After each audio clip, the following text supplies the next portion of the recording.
I would like to ask you what to do to be more grateful. Because my life is very good. I'm happy. And I think I practice being grateful. Yes. But sometimes I think I'm not grateful enough. And I would like to be more. Well, we're going to nitpick with you just a little bit over the word or the concept of gratitude. Because it usually has mixed in with it something that you are grateful for having overcome, where the word that we appreciate more is appreciate. So, and when you think about what appreciation is, think about it in its literal meaning.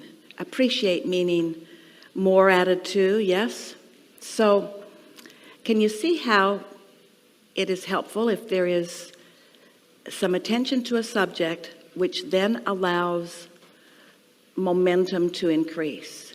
And until the momentum has appreciated, as in the appreciation of, as it appreciates or gains momentum, we've not talked about appreciate in that same way. Appreciation meaning momentum gathering, more coming, more coming, more coming. So if there's something that you are feeling appreciation for, and it is maybe general, or maybe not large appreciation, just soft appreciation, but you continue to focus on it, what will happen is it will gain more and more momentum until you will be filled with that feeling of appreciation. So the reason you like it so much and the reason that you are reaching for it is because it means you're hooked up with Source. In other words, appreciation, the reason that it is so intoxicating, the reason that you are craving it so much is because that is alignment. That is Source flowing with you. Helpful?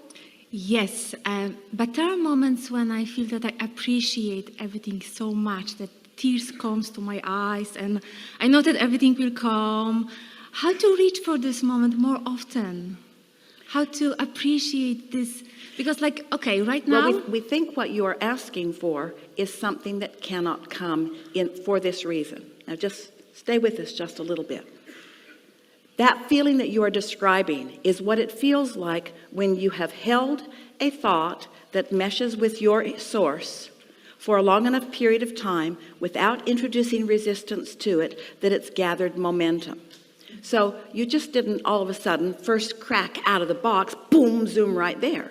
And so don't ask yourself to jump right into that strong momentum immediately. Mm-hmm. Sit and write some positive aspects of something or focus in a way. Allow the momentum to gain. Allow the momentum to increase. We think understanding what... Well, I understand this, but okay, for the moment I am happy. So what next? It's I don't have this kind of... I'm sorry, but money are fine. Love life is fine. I am okay the way I live. I don't have this kind of burning desire. I'm happy, and then what next? I would like to, I don't know, be more happy. Well, here's the thing. You can't go back. So once you've tasted the sweetness, so you're giving us an opportunity to explain this in a way that we really want to all of you. So you've sifted and sorted and you've put wonderful things in your vortex. And they've been gestating, accumulating, cooperative components have been gathered, and they are now ripe for you. You must be a vibrational match to where they are.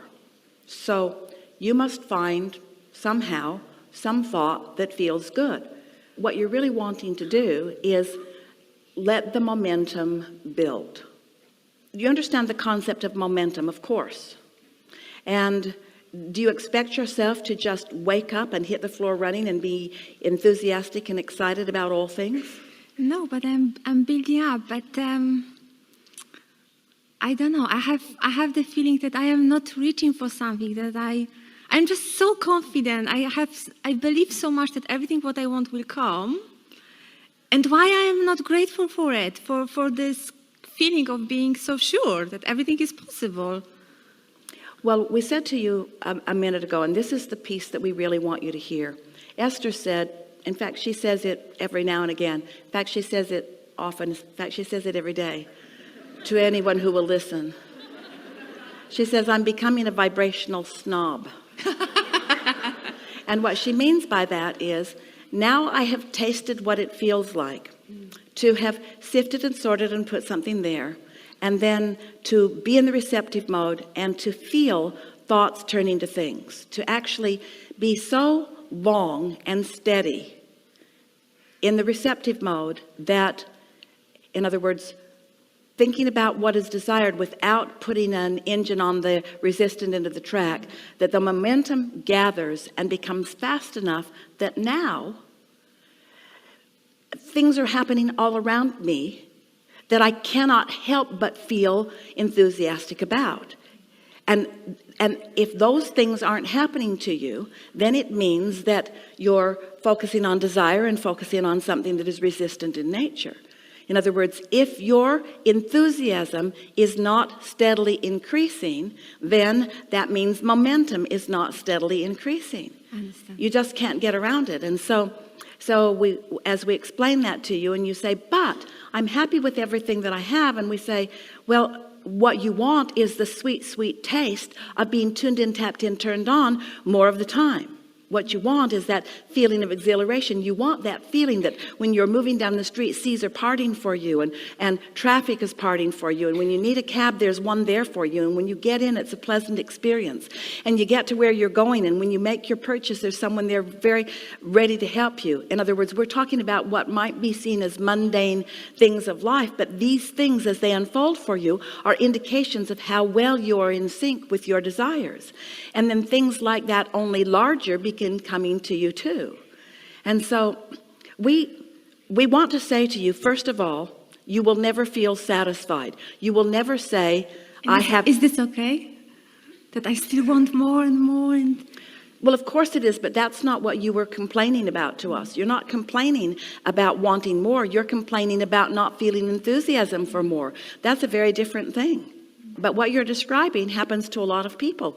You are afraid to be greedy in a universe that wants to yield to you. You are afraid to be greedy in a universe that you have filled your vortex full of so much that is being offered to you, and instead of opening your valve or opening your vortex and letting it flow into you in the form of ideas and emotion and enthusiasm and inspiration and action and all kinds of wonderful surprises and delights, instead you and a lot of people stand in this place of uncertainty. So you say, I want it, but should I really ask for so much? And I want it, but there are others who do not have so much. And I want more. I have an appetite for more, but shouldn't I be satisfied with what I already have? And that's because you've picked up beliefs along your physical trail that are contrary to your true nature of being. That's why in every opportunity that we have to visit with those like you, we say to you, you are on the leading edge of thought. You are the predominant contributors to the expansion of the universe. You are fueling the vortices for all that is. You, every one of you, no one accepted. You have created this vortex that all that is eager about and focused upon and flowing to. So when you feel a bit as you are describing yourself as feeling, what that means is you're pinching yourself off from you receiving what you've put there. You did step 1 and Source is doing step 2, but you're not allowing yourself, maybe step 3 occasionally, in fact often, but not that steady step 4 where it builds in momentum to that feeling of such steady appreciation for life. Esther was sitting one day, and she was sitting at her home in Texas, San Antonio. And she was sitting there overlooking the swimming pool. Now, her husband, Jerry, many of you know about him. He made his transition a few years ago, and he's really happy. here now.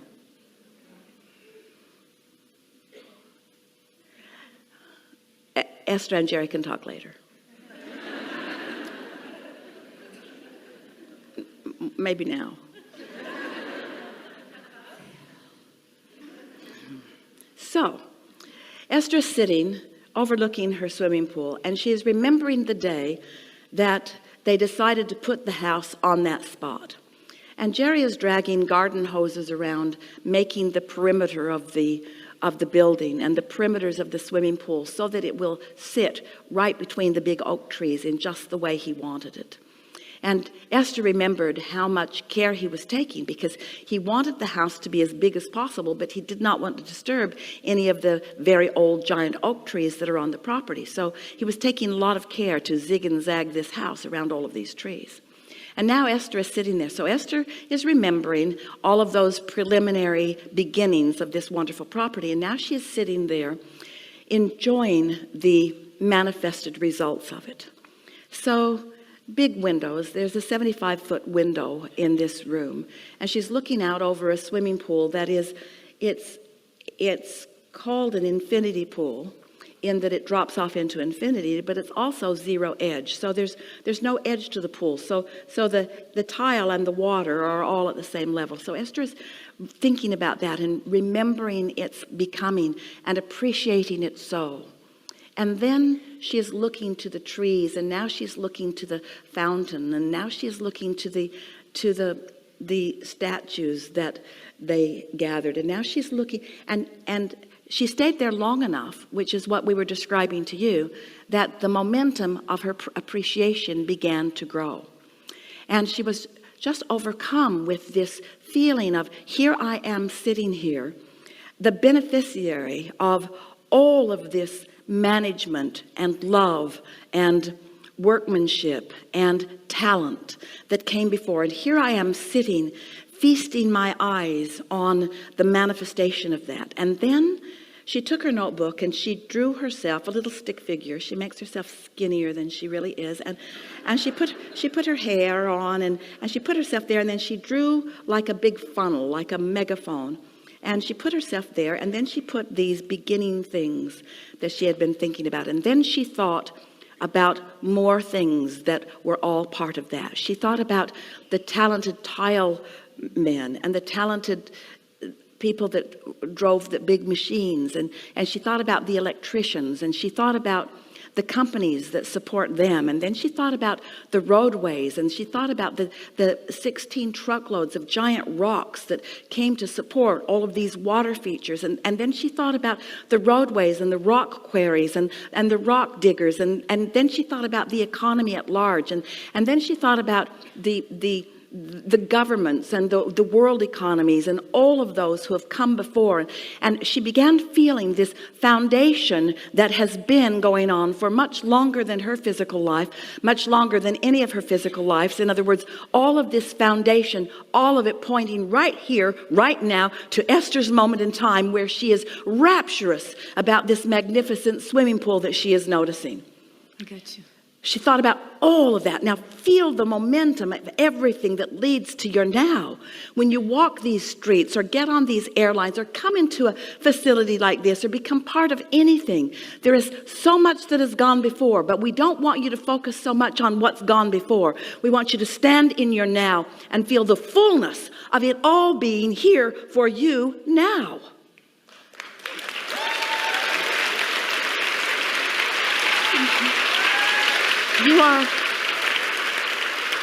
You are magnificent creators, and so blessed and so worthy that we want you to open to the